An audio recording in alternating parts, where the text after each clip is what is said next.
proceso infeccioso que generalmente va a ser de características de afectación monoarticular, ¿no? Generalmente va a estar producida donde va a haber una destrucción rápida de lo que es el cartílago, ¿no? El cartílago articular, la cápsula articular, y esto lo constituye como una emergencia. ¿Por qué? Porque al ser una destrucción rápida, si nosotros no iniciamos el tratamiento antibiótico oportunamente, tenemos el riesgo de que esta articulación ya no vuelva a ser normal, ¿no? Y los pacientes pues queden con una incapacidad. Por eso es muy importante saberla, por lo menos diagnosticar, o bien por lo menos tener la probabilidad de que sea de que estemos frente a una artritis séptica para que ustedes lo puedan tratar. Las zonas más frecuentes de infección, las más frecuentes, y eso quiero recalcarlo. Si en el examen me ponen las más frecuentes son las que están con rojito: rodilla, cadera, tobillo. Les pongo frecuentes, me ponen rodilla, codo, muñeca. Se supone que son las más frecuentes, ¿no? No les digo, si les pusiera sitios donde podemos encontrar la artritis séptica, ya les acepto cualquiera, ¿no? Epidemiología. Si bien es cierto, esta es una patología que es muy frecuente en la edad pediátrica, 2 a 6 años, o en personas muy mayores, ¿no? Los jóvenes, adultos jóvenes, generalmente no tienen esta patología, ¿no? El porcentaje es muy pequeño, más frecuente en niños y en ancianos. Es más frecuente en varones y los miembros inferiores, pues como hemos visto, son los más afectados, ¿no? Siendo en los niños y adolescentes la rodilla, en lactantes, en los adultos mayores también es la rodilla, ¿no? Y en los lactantes la cadera. La patogenia pues va a ser por tres vías, ¿no? La vía hematógena, por contiguidad, y la vía por punción, que esa generalmente es muy frecuente en los adultos mayores, ¿no? Entonces, que va a haber una reacción inflamatoria normal que va a hacer que haya una migración de los polimorfonucleares y que van a producir a la larga un exudado. Si bien es cierto, el sistema inmunológico está capacitado para poder hacer frente a cualquier proceso infeccioso, pero este proceso infeccioso es tan rápido, tan acelerado, que hace pues que el sistema inmune, sobre todo en las personas que tienen una inmunidad baja, pues no logre controlar este proceso infeccioso y pueda llevar a esta destrucción, ¿no? Como dice abajo, ¿no? Los daños irreversibles los vamos a ver después del 7º día, ¿no? Nos dicen que cuando nosotros tenemos un paciente que tiene una artritis séptica, les quita las 4 primeras horas para iniciar tratamiento. Si no iniciamos el tratamiento antibiótico desde las 4 primeras horas, la probabilidad de que esa articulación quede con un daño, aunque sea mínimo, es alta, ¿no? Bueno, definitivamente cuando haya un proceso infeccioso por un agente bacteriano, pues esto va a llegar a producir lo que es una inflamación, ¿no? Una destrucción que puede llevar pues a una necrosis del tejido, ¿no? Por eso nosotros, si bien es cierto, al momento que tengamos al paciente que venga de emergencia con una probable artritis séptica, no vamos a saber cuál es la bacteria o el organismo que esté produciendo el proceso infeccioso, pero sí podemos empezar antibiótico de manera empírica, ¿no? ¿Por qué? Porque así vamos a, por lo menos, iniciar lo que es el antibiótico. vamos a combatir la infección. Si bien es cierto, puede ser que sea un antibiótico que no va a atacar directamente a la infección por el organismo que esté produciéndolo, pero por lo menos vamos a iniciar lo que es el antibiótico, que es lo más importante en la antibiótica.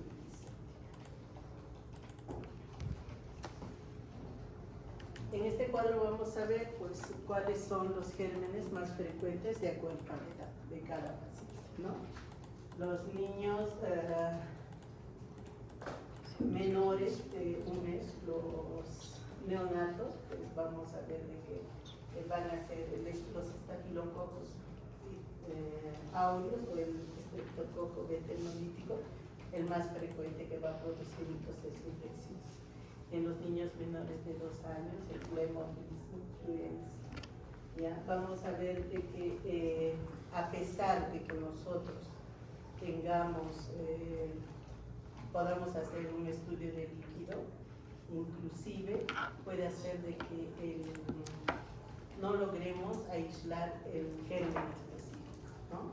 Por eso muchas veces el antibiograma en este tipo de patología es muy importante, porque nos va a decir la resistencia, ¿no? Muchas veces. Generalmente la artritis séptica se va a dar en los neonatos, en aquellos que estén hospitalizados, ¿no? Sometidos a lo que son catéteres, vías, ¿no? En esto se puede dar. ¿Por qué? Porque estos pacientes tienen poca inmunidad, ¿no? En los pacientes que viven en zonas de climas cálidos también es muy frecuente que podamos tener una artritis séptica, ¿no? Por el mismo hecho que puede haber picadura de insectos, incluso mordedura, ya sea de algún animal, por ejemplo, los murciélagos, ¿no? Pueden llegar a producir, ¿no? Ahora, en los pacientes adultos jóvenes o adultos, la forma de infección más frecuente va a ser la infección post un procedimiento quirúrgico, ¿no? Muchas veces un paciente tiene una fractura por algo traumático y en el procedimiento se puede producir este proceso infeccioso.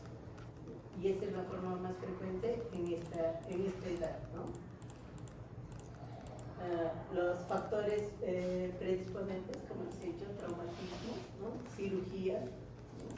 Enfermedades crónicas, ¿no? Estamos viendo que las enfermedades que cursan con neuropatías también tienen alto riesgo, ¿no?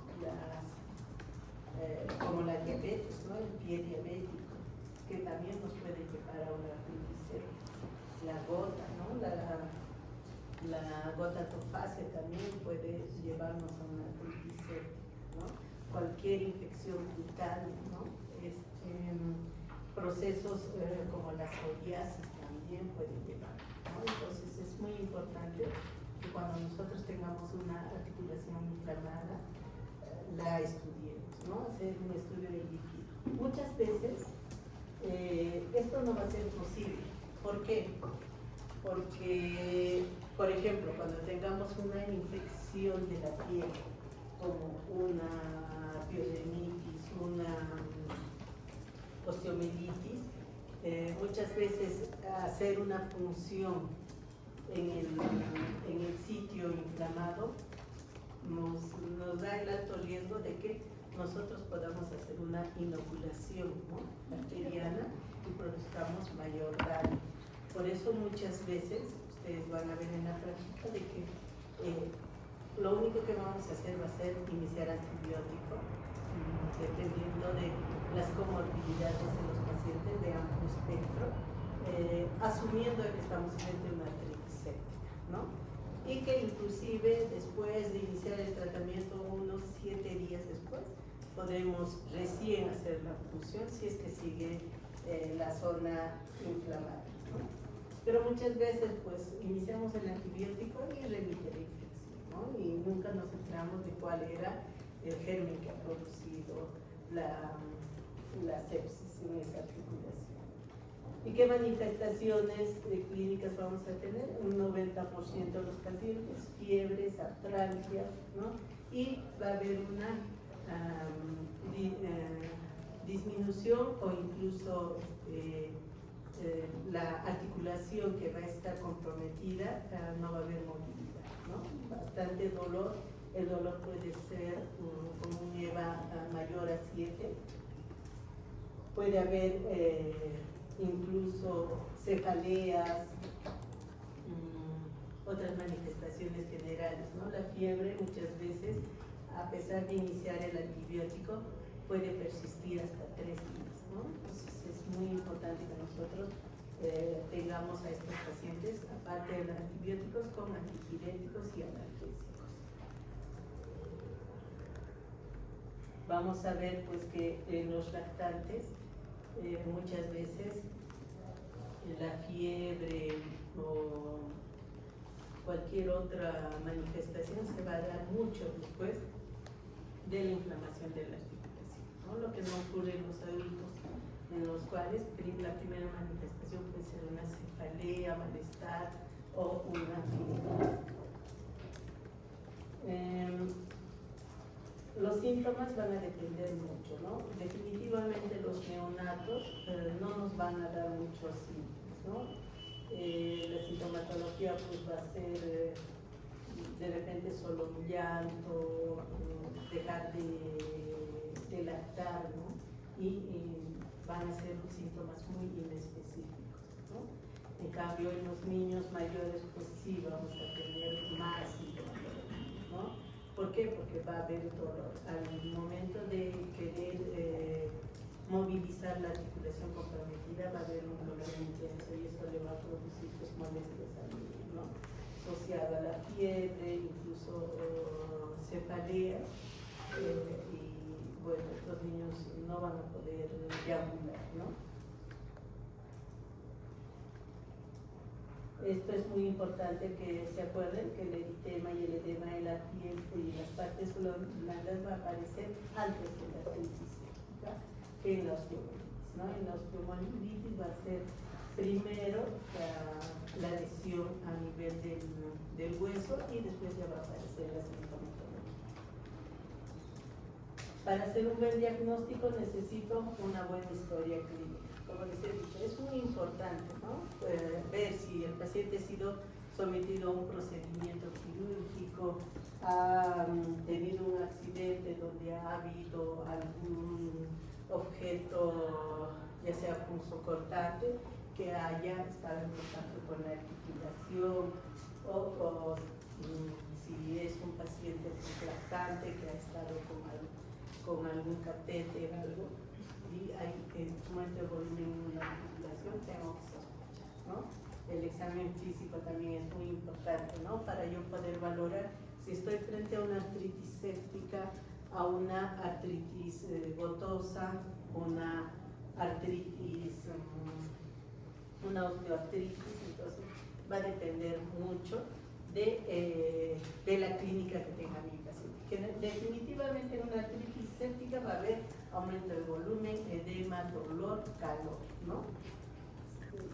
Y los exámenes que yo voy a pedir pues van a depender del paciente, ¿no? Generalmente una ecografía va a ser lo más sensible para poder yo hallar el diagnóstico, ¿no? Va a haber una tumefacción y un compromiso. El hemocultivo definitivamente va por la fiebre, por las manifestaciones que va a tener el paciente, puede ser un 50% de los pacientes positivos, ¿no? Y los reactantes de fase aguda también van a estar elevados, ¿no? BCG y PCR. ¿Qué aspectos voy a encontrar en el examen gold estándar de la artritis séptica, que es el estudio del líquido sinovial? Que el color va a ser un color turbio, ¿no? O cremoso, va a ser como una leche chocolatada o un color así medio oscuro marrón, que apenas nosotros veamos vamos a decir que es una artritis séptica, sin necesidad de hacer todavía el estudio, ¿no? ¿Y qué vamos a encontrar en el estudio? ¿No? Miren cómo es el líquido, ¿no? Cuando nosotros hagamos una punción de un paciente con gota, con una artritis, una osteoartritis, el líquido no va a ser así, ¿no? Va a ser un líquido claro o incluso puede ser un líquido amarillo, pero no un líquido algo oscuro, ¿no? Y acá vamos a ver las características que vamos a encontrar en los pacientes con una artritis séptica. Vamos a tener leucocitos mayor a 50.000, vamos a tener que va a haber neutrófilos mayor a 90, glucosa baja y proteínas de 3 a 5, ¿no? Gramos, ¿no? Recuerden que ese está en gramos, ¿no? Y vamos a ver pues de que definitivamente las características van a ser de un proceso séptico, ¿no? La radiografía, que es un estudio que podemos pedir para ver sobre todo cómo está el daño articular, es muy importante pedirlo en las primeras horas y pedir un control a la semana, ¿no? Para ver si ha habido un incremento del daño articular o se ha detenido aquí. Generalmente el daño articular vamos a ver que no se va a detener si es que iniciamos el antibiótico después de las 4 horas, ¿no? Por eso les digo, es muy importante las 4 horas. Apenas llegue a la emergencia un paciente con alta sospecha de artritis séptica, se debe dar la primera dosis de antibiótico. ¿Cuál es el antibiótico que se utiliza empíricamente? ¿Cuál? En todos los hospitales ¿no? Le colocan su ceftriaxona, 2 gramos, y con eso ustedes esperan los otros resultados. Si ya en el transcurso ven que pues no era una artritis séptica, es una gota, algo, ya pues no, o sea, el antibiótico no le va a producir mayor cosa al paciente, pero sí le hemos podido salvar si es que hubiera sido una artritis séptica, ¿no? Y vamos a ver cómo queda un hueso, ¿no? Post una artritis séptica, miren cómo queda, prácticamente es un hueso frágil, ¿no? Ya no va a tener toda la estructura ósea y una deformación, una destrucción del cartílago articular, por consiguiente esa articulación ya se va a ser inutilizada, ¿no? Y los diagnósticos diferenciales los puedo hacer con muchas patologías, aparte de las que conocemos, la gota, osteoarticular, ¿qué más? La osteoartritis, la pseudogota, también tenemos las artritis virales, ¿no? Sobre todo por bacterias zoster, patovirus, por hongos, ¿no? Las artritis traumáticas, ¿no? Que pueden, en un inicio una artritis traumática también nos puede simular una artritis séptica. Pero ¿cuál va a ser la diferencia? Que nosotros a los pacientes que vengan con una artritis traumática les ponemos un antiinflamatorio, un analgésico para calmar el dolor. En cambio en la artritis séptica. El tratamiento, miren ahí, incluso dice, ¿no? Dentro de las primeras 48 horas de infección se pierde el 40% de glucosamina glicada, ¿no? Para la tercera semana el 50% de colágeno. Entonces, ¿qué quiere decir? Que si yo no voy a iniciar antibiótico en las primeras horas, estoy condenándolo al paciente a tener una incapacidad. Y el tratamiento pues va a ser definitivamente antibiótico terapia. Si la articulación está con mucho dolor, mucha inflamación, tengo que hacer un drenaje, ¿no? Un drenaje, pero esto, como les digo, va a depender mucho. Si vemos que va a estar asociado, por ejemplo, a una osteomielitis o es un paciente inmunocomprometido, es mejor esperar a que el antibiótico actúe unas 48 72 horas y después recién hacer el proceso, ¿no? El drenaje de líquido purulento, ¿no? Definitivamente la inmovilización de la articulación va a ser también un punto muy importante, pero vamos a ver que esta inmovilización no va a ser mucho tiempo, máximo 5 a 7 días. Después de iniciar el antibiótico, 5 a 7 días, tengo que empezar ya a darle terapia física o de rehabilitación a mi paciente para que esa articulación vuelva a normalizarse, ¿no? Entonces solamente va a ser la inmovilización, máximo una semana con reposo del paciente y después empezar la terapia de rehabilitación, ¿no? Nos dicen que un tratamiento óptico debe tener definitivamente la función del líquido como un drenaje, ¿no? La toma de hemocultivos. Estamos viendo que el hemocultivo en estos pacientes va a salir en su mayoría positivos, ¿no? El tratamiento empírico inicialmente y una vez que tengamos el estudio del líquido podemos rotar el antibiótico dependiendo de lo que se encuentra en el antibiótico, ¿no? Y la movilización precoz, como les digo, máximo 5 o 7 días, máximo de inmovilización y empezar la terapia.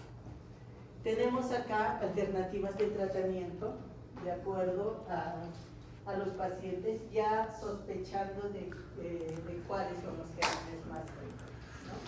En los neonatos, una cefalosporina de primera generación, algún aminoácido, menores de 5 años, igual una cefalosporina de segunda generación, mayores de 5 años en adultos, también, o podemos utilizar la clindamicina. Entonces, esto va a depender mucho de la edad de mi paciente, ¿no? Y de la patología en la que estoy sospechando, ¿no? Este es otro cuadro que nos da también el tratamiento que podemos utilizar. En la artritis gonocócica es algo muy peculiar, ¿no? Si bien es cierto, cuando ustedes vayan a la zona rural, cuando sean médicos CERUL, porque van al nivel 1, van a ver que la penicilina, bueno, yo creo que de acá se va a seguir, aunque cada vez se utiliza menos, las penicilinas todavía se usan en el nivel 1, ¿no? En el nivel 3 definitivamente ya no se usa, ¿no? Salvo que sea pues para tratar una sífilis, ¿no? Pero en el nivel 1 van a ver que todavía se utilizan las penicilinas benzatínicas, procaínicas, ¿no? Entonces también se puede utilizar, pero generalmente estas las vamos a utilizar solo para artritis asociadas o artritis reactivas, ¿no? Asociadas a infecciones o no.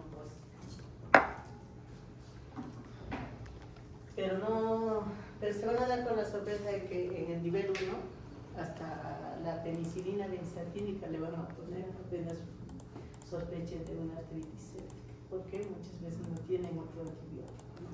Y como les he dicho, la prioridad es iniciar antibióticos, se aconseja. Entonces los antibióticos van generalmente, cuando hablamos de una artritis séptica, el tratamiento antibiótico es largo, ¿no? Nos dicen que tiene que ser por lo menos 6 semanas, 42 días de antibiótico, ¿no? Que es la misma duración de tratamiento de un absceso, ¿no? Pero teniendo en cuenta de que este tratamiento no es necesariamente bilateral y endovenosa las 6 semanas, ¿no? Podemos utilizar 2 semanas y le damos de alta al paciente con vía oral, pero lo importante es que complete por lo menos las 6 semanas de tratamiento. ¿Para qué? Para que el cuadro pues se cure totalmente.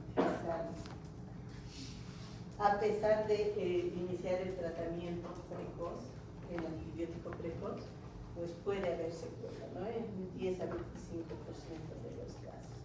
Por eso es muy importante iniciar, ¿no? Y el tratamiento quirúrgico, pues como les digo, muchas veces está contraindicado, ¿no? Va a ser riesgo-beneficio del paciente.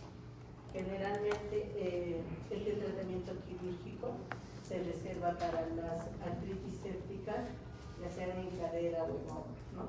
Que son las articulaciones que pueden llegar a producir mayor incapacidad.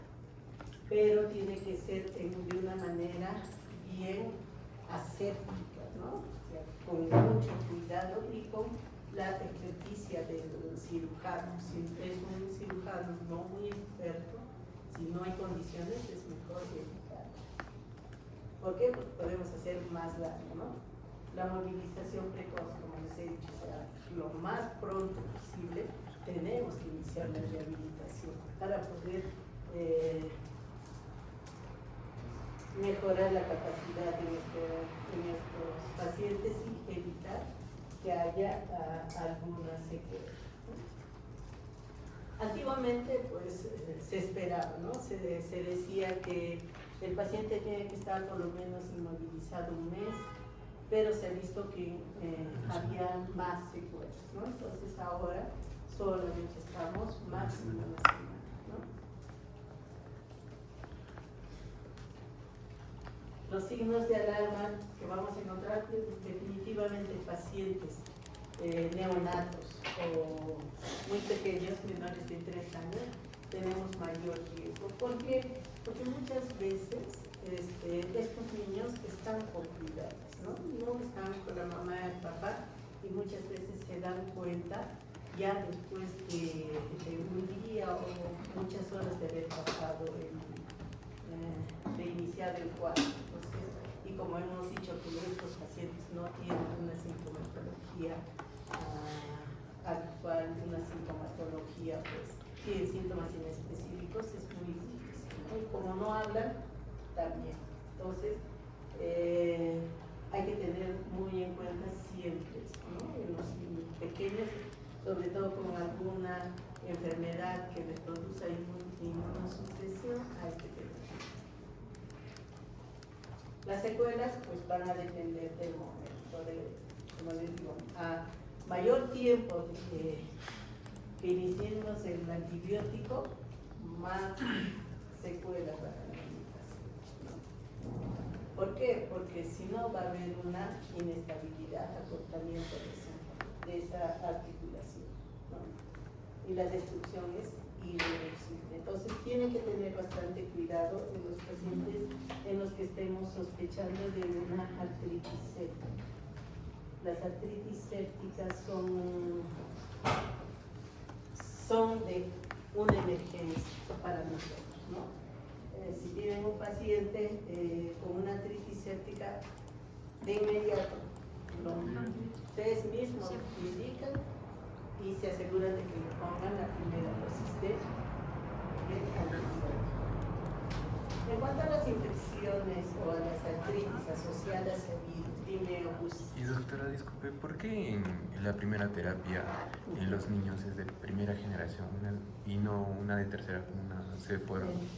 Porque recuerda que los niños, prácticamente los niños pues nunca han usado antibiótico, ¿no? Entonces son más sensibles. Claro, pero los de primera no cubren, creo que solo cubren gram negativos y claro, el otro cubre gram pero positivos. en los neonatos la acción del antibiótico va a ser más eficaz. Hay mejor eficacia que en un adulto, ¿no? En un adulto mayor, pues peor, que tiene comorbilidades encima, que toman antibióticos por cualquier cosa, entonces es más difícil de tratar.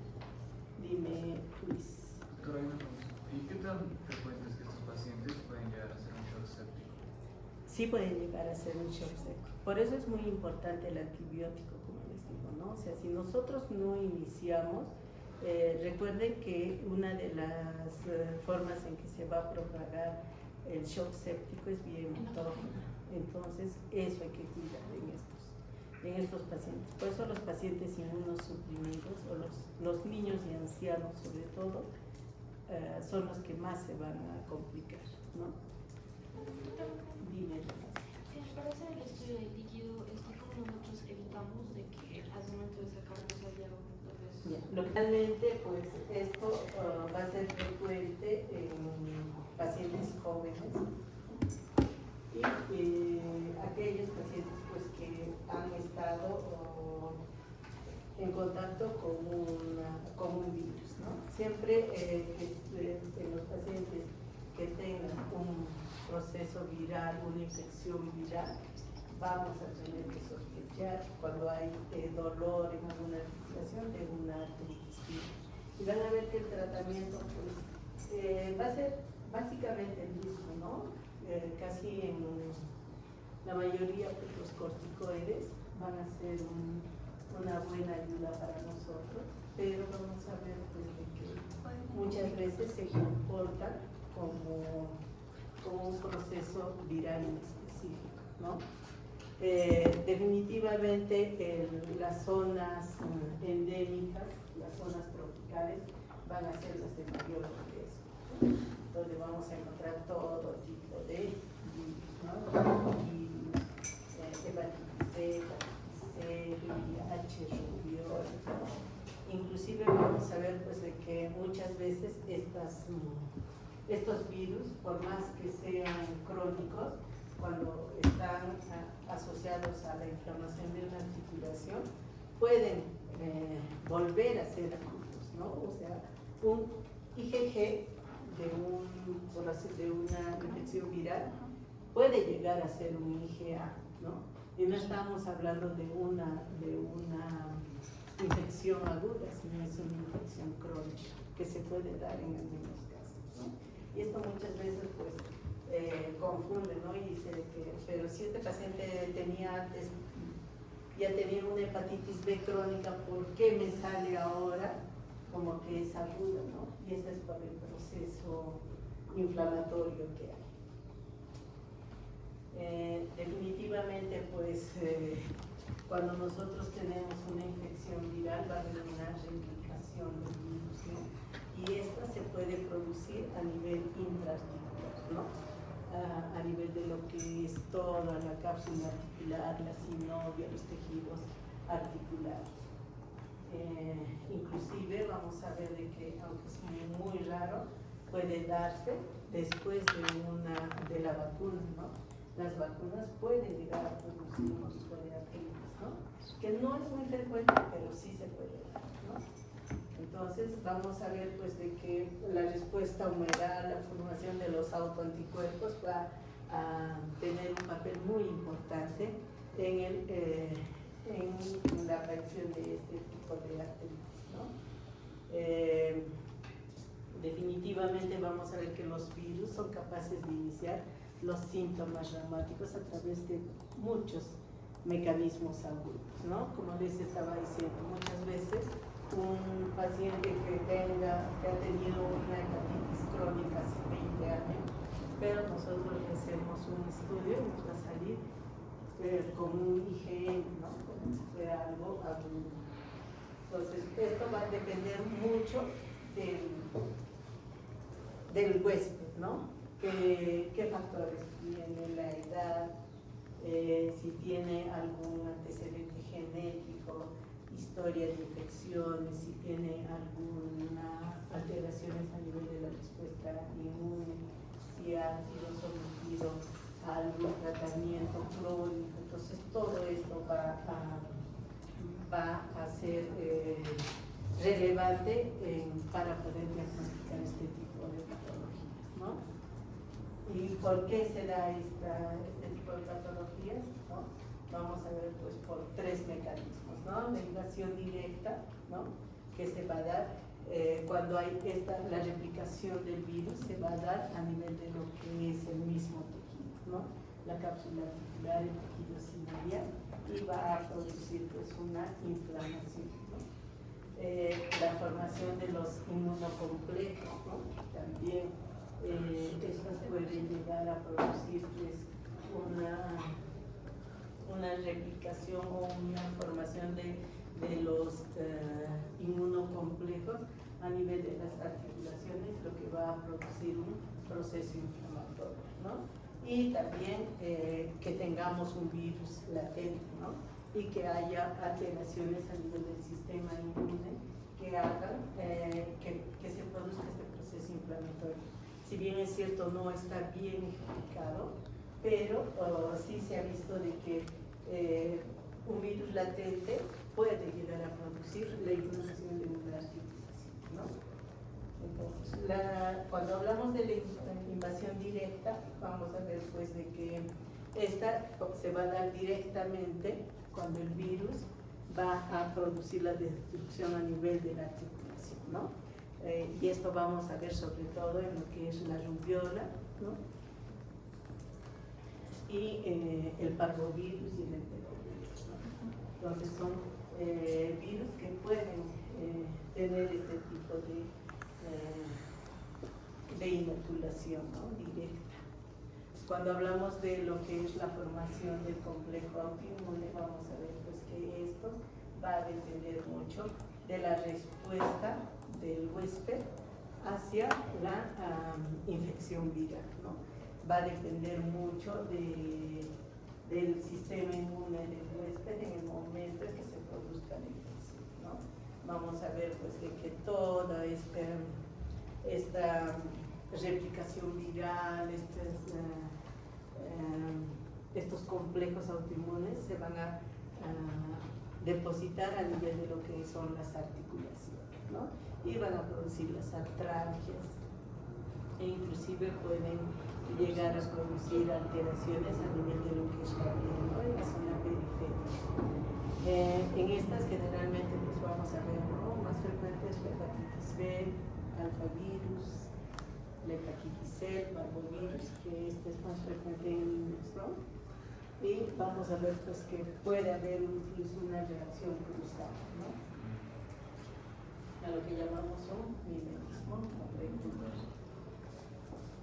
Y la otra forma, el virus latente, ¿no? Asociado a una desregularización autoinmune que puede ser. ¿Por qué? Porque estos virus pueden llegar a producir procesos infecciosos, ¿no? Que van a ser persistentes en el tiempo y que van a hacer de que pues, se mantengan activas a nivel de lo que es el huésped y que van a producir pues, este proceso viral, ¿no? Se va a producir como una respuesta inadecuada del sistema inmune, ¿no? Y que pueden infectar directamente pues, a todo el sistema inmunológico, ¿no?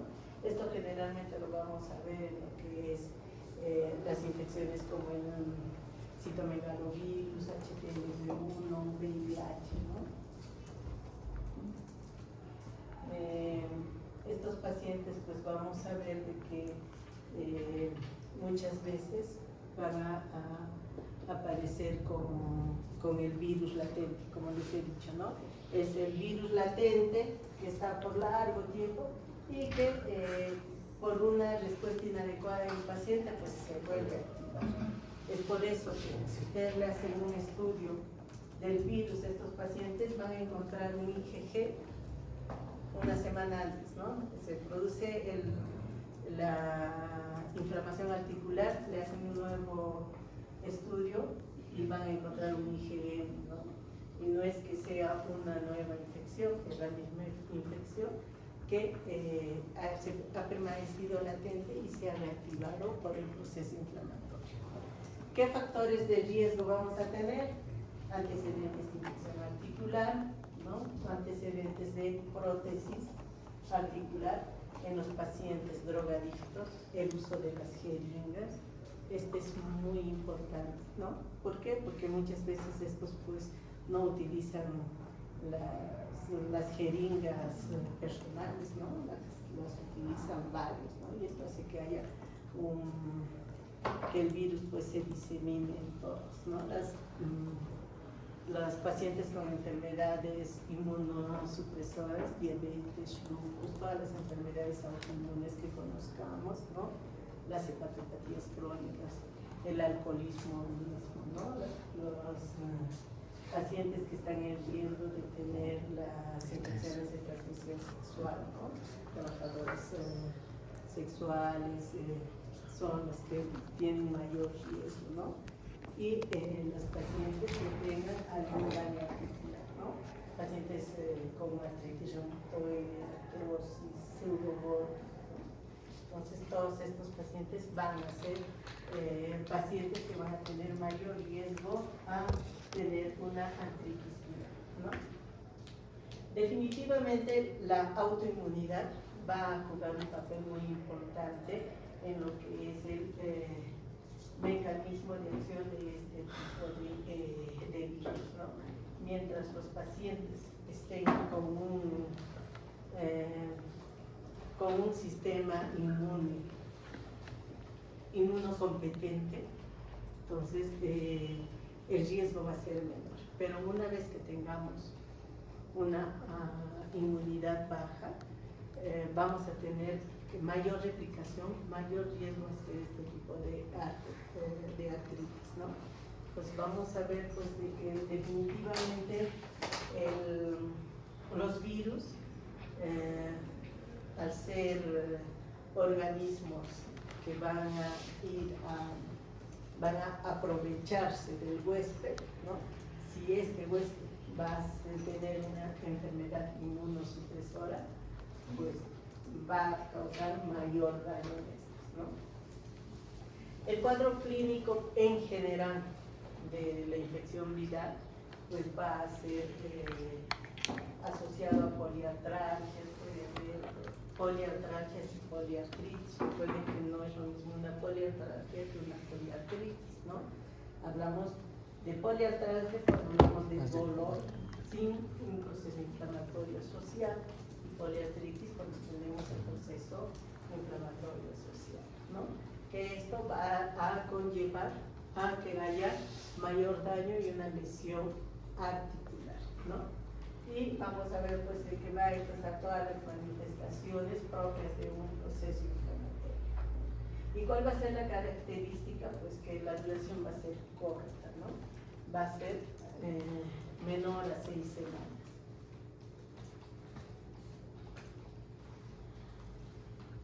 En todos estos pacientes podemos encontrar manifestaciones generales, fiebre, artralgias, los exantemas también pueden estar asociados, ¿no? Antes de empezar la infección viral inclusive, ¿no? Por eso en algún momento les he dicho, inclusive un VIH puede iniciar como un proceso de una inflamación articular, ¿no? Entonces es muy importante la anamnesis en estos pacientes, ¿no? Definitivamente la anamnesis y la exploración física nos van a dar muchos para poder nosotros hacer un buen diagnóstico, ¿no? Por ejemplo, vamos a ver de que lo que nosotros encontremos, signos y síntomas en nuestros pacientes nos pueden ayudar, ¿no? Por ejemplo, un exantema, una rubiola, ¿no? La ictericia, si bien es un paciente que viene con una articulación inflamada de zona endémica, mi primera sospecha va a ser más que VIH, hepatitis, ¿no? Las vacunas, por eso es muy importante eso también de las vacunas, ¿no? Y por eso es que hay mucha controversia, hay muchas personas que no quieren vacunarse, ¿no? ¿Por qué? Porque muchas veces las vacunas pues no producen el efecto deseado, ¿no? Y hacen pues de que el paciente tenga todas las manifestaciones, ¿no? Y es muy complicado a veces explicar a las personas que sí se puede dar en algunos casos, pero es muy raro, ¿no? Definitivamente el estudio de líquido articular en estos pacientes pues también va a ser muy específico. O sí se puede hacer un estudio, pero no nos va a, muchas veces no nos va a dar cuál es el agente que esté causando la inflamación articular, ¿no? Pero el PCR pues sí nos puede ayudar, ¿no? lo que les decía, ¿no? O sea, no necesariamente un IgM me va a hablar de un proceso agudo, ¿no? Puede ser una infección viral anterior, pues que se ha activado, ¿no? Entonces, en estos casos sí se puede dar, ¿no? Un IgM me puede hablar de un proceso crónico, ¿no? Y no solo en estos casos, ¿no? Entonces, nosotros, ¿qué debemos hacer cuando nosotros sospechemos de una artritis viral? Sí se puede hacer una biopsia, ¿no? En los pacientes en los que va a persistir la inflamación a nivel de la articulación, ¿no? La sinovitis. Sobre todo esta se va a ver en lo que es la rubiola, el parvovirus, enterovirus, ¿no? Y todos los virus de la familia Herpes, ¿no?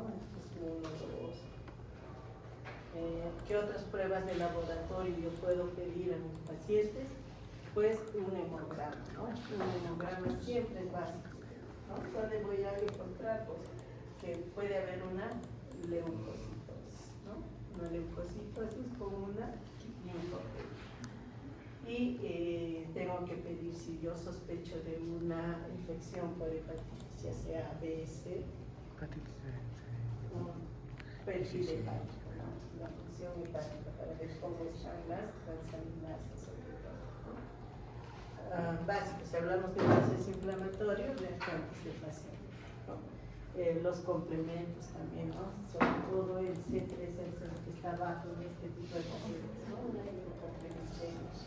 Las enzimas musculares también me pueden ayudar, sobre todo si mi paciente tiene una debilidad muscular, ¿no? Donde voy a encontrar un incremento de estos. Y definitivamente tengo que descartar alguna enfermedad autoinmune, dependiendo de si mi paciente es varón o mujer y del médico, ¿no? En el líquido sinovial que voy a encontrar, puedo encontrar una leucocitosis, ¿no? ¿Qué más? Y el cultivo, muchas veces el cultivo no me va a dar cuál es el virus, ¿no? Pero sí me puede ayudar por lo menos para ver que estoy frente a un proceso inflamatorio y no un proceso infeccioso. Y el tratamiento, pues, muchas veces el tratamiento va a ser solamente el tratamiento, pues, viral, porque la mayoría de estas artritis se va a autoeliminar, ¿no? Va a ser solo con sintomáticos, ¿no? Analgésicos, ¿no? Podemos utilizar los corticoides también, cuando no tenemos buena respuesta con los analgésicos o AINES, ¿no? Y como dicen, la necesidad de usar esteroides por vía oral o intraarticular es excepcional.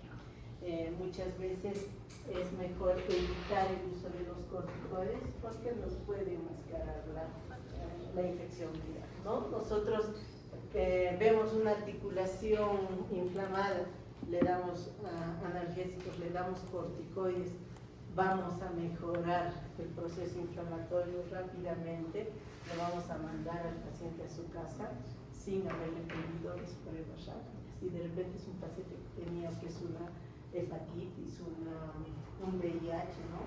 Y el paciente va a regresar después de un tiempo ya con su enfermedad establecida con algunas complicaciones. Entonces vamos a hablar de cada una de las infecciones virales, las más frecuentes, porque como les he dicho, toda infección viral puede producir algún grado de artritis. El parvovirus es una de las infecciones virales que vamos a encontrar más frecuentemente, sobre todo en niños, ¿no? Generalmente pues se da en las cunas, ¿no? En los niños. En un 25% de los casos es asintomática, ¿no? Y puede dar cuadros de resfríos comunes, ¿no? Específicos, que muchas veces pasan desapercibidos, ¿no? Y muchas veces decimos, en el jardín se han contagiado todos, ¿no? Es un resfrío. y de repente hace un brote de parvovirus, ¿no? Como la mayoría son asintomáticos, pues no se toma mucho en cuenta, ¿no? Pero cuando tengamos algún paciente con alguna manifestación, ahí sí va a haber problemas, ¿no? Entonces, ¿y cuáles son las manifestaciones que vamos a encontrar? Generalmente pues vamos a encontrar lo que son las erupciones cutáneas, ¿no? Las erupciones cutáneas. En estos, pues, las lesiones van a ser asimétricas, ¿no? En los niños. Y en los adultos mayores van a ser generalmente asimétricas, ¿no? Las zonas que van a estar más frecuentemente comprometidas van a ser manos, muñecas, tobillos y rodillas, ¿no? Y cuál va a ser una característica, rigidez maxilar. Pero esta rigidez va a ser solamente un día, ¿no? Como les he dicho, unos días o puede ser unas semanas y se va a un registro, ¿no? Y el diagnóstico pues lo hacemos con la prueba para encontrar el parvovirus, ¿no? Es un proceso viral. Una de las artritis que vamos a encontrar, sobre todo en pacientes con hepatitis B, va a ser esta, ¿no? Las artritis asociadas a hepatitis B. Esta pues va a tener varias fases, ¿no? La fase aguda, que va a ser una fase prodrómica, y la fase crónica, ¿no? Que va a ser la fase activa. La aguda va a durar de una semana, ¿no? Unos 7 días antes de que empiecen los síntomas de la hepatitis propiamente dicha, ¿no? Vamos a encontrar pues que van a ser artritis migratorias, ¿no? O adictivas con un comienzo repentino, ¿no? Puede haber rigidez matinal, pero esta rigidez va a ser menor a 30 minutos, ¿no? Y puede haber incluso lesiones a nivel de lo que son las articulaciones de la mano en la primera semana, ¿no? Y después viene pues la semana, la fase crónica, ¿no? Desde el 8º día hasta el día 21 más o menos, ¿no? Cuando ya vemos las manifestaciones de la infección viral, ¿no? Ictericia, ¿no? Puede haber inclusive a nivel de lo que es la articulación arteriosclerótica, ¿no? Y el tratamiento pues va a ser solo el uso de AINES, paracetamol o bien los antirretrovirales, ¿no? Dependiendo de la carga viral que tenemos en estos pacientes. La hepatitis C, vamos a ver pues que alrededor de casi el 80% de los pacientes va a ser una infección crónica, ¿no? Entonces vamos a ver pues de que en estos pacientes generalmente vamos a encontrar los síntomas como atralgias, ¿no? Dolor articular, puede haber incluso deformaciones, ¿no? Hacemos una R, por eso es muy importante en estos pacientes pedir un factor reumatoidea, ¿no? O pues, inclusive un ano, ¿no? Que puede salir positivo. Entonces el tratamiento también va a ser solo analgésicos o AINES y tenemos que pedirle las pruebas para hepatitis C, ¿no? Puede estar asociado a otros síntomas, ¿no? Y esto puede hacer de que las artralgias, las artritis sean mayores, sí, ¿no? Sobre todo las vasculitis, ¿no? Inclusive puede tener manifestaciones articulares que nos pueden hacer sospechar de un lupus. Entonces, siempre que tengamos este tipo de pacientes, siempre pidan pruebas virales, ¿no? Y la artritis asociada a la rubiola pues, puede darse tanto en niños como en adultos, ¿no? En niños puede haber una erupción completa, ¿no? Puede ir asociada a febrículas, ¿no? O fiebres menores de 38,5. Adenopatías cervicales, que estas pueden ser bilaterales, ¿no? Y las artralgias, ¿no? Inclusive mialgias. Y en los adultos, pues generalmente se va a dar en las mujeres, ¿no? donde vamos a encontrar afectación de varias articulaciones, ¿no? Más de una poliartritis. Podemos encontrar inclusive afección que puede hacernos sospechar de un síndrome de túnel carpiano, inclusive una ERE también, ¿no? Entonces, pero ¿cuál es la característica? Pues de que esta se va a autoligar, ¿no? En menos de 2 meses. Y el VIH, ¿no? El VIH, pues, es la infección viral que sí puede iniciar con una artralgia, miren, hasta el 40%, ¿no? Puede estar asociado con artralgias, con vasculitis un 40%, con gota, fibromialgia, todas las patologías pueden estar asociadas al VIH, ¿no? Sobre todo las artralgias. Entonces vamos a ver pues de que cuando nosotros tengamos una artritis viral asociada al VIH, esta puede incluso tener afección en los órganos, ¿no? En todos los sistemas. Y es muy importante que nosotros podamos asociarlo a esta patología, ¿no? Vamos a ver pues que las artralgias van a ser frecuentemente intermitentes, ¿no? Pueden ser de una moderada intensidad a una intensa, ¿no? Y vamos a encontrar, podemos incluso encontrar compromiso a nivel de grandes articulaciones, ¿no? Y pues puede estar asociado así con las extremidades, ¿no? Uveitis, úlceras orales, que nos pueden hacer sospechar incluso de alguna otra enfermedad autoinmune, ¿no? Un lupus, una dermatomiositis, una vasculitis, ¿no? Para hacer nosotros el diagnóstico, pues siempre te vamos a pedir un hemograma, ¿no? Un hemograma, las pruebas de función hepática, donde vamos a encontrar pues, las transaminasas generalmente elevadas, ¿no? Y el complemento bajo.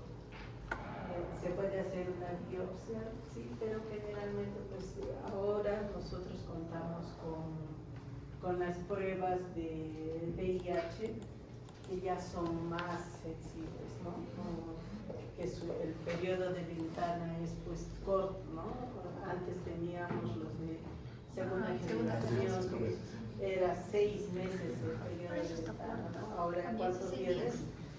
¿Cuántos? 16 días. 16 días, ¿no? Entonces, ahora es más fácil, ¿no? Para nosotros. Las terceras 24. Y el tratamiento pues va a ser analgésicos, ¿no? Puede ser AINES, ¿no? Dependiendo de la inflamación, inclusive podemos utilizar lo que son los glucocorticoides. Pero como les digo, hay que tener mucho cuidado con los glucocorticoides porque estos pueden aliviar los síntomas, nos enmascaran la enfermedad.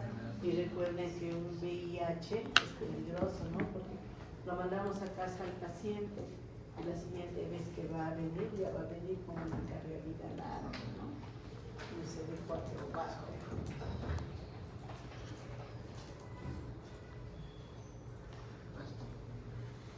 El HTLV1 tiene tratamiento. No, es uno de los virus que no tiene tratamiento. Entonces, cuando nosotros tengamos artritis asociadas al HTLV1, solamente vamos a tratar las artritis o las artralgias, ¿no? Generalmente va a estar asociado a poliartralgias, ¿no? Donde puede haber incluso